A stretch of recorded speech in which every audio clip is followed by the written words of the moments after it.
আসসালামু আলাইকুম রহমতুল্লাহ।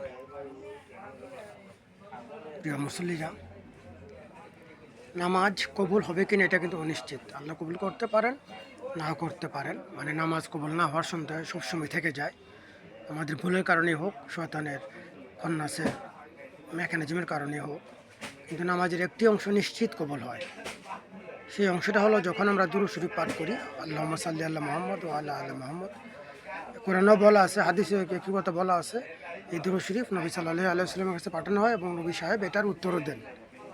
তার মানে নবী যখন বলেন দুরূদ শরীফ পাওয়ার সাথে সাথে, সালাম ও দুরূদ পাওয়ার সাথে যখন উল্টা বলেন, হে উম্মত তোমার প্রতি শান্তি ও রহমত নাজিল হোক, তখন আমাদের প্রতি শান্তি ও রহমত নাজিল হয়। তার মানে আমাদের হতাশ হওয়ার কোনো কারণ নাই।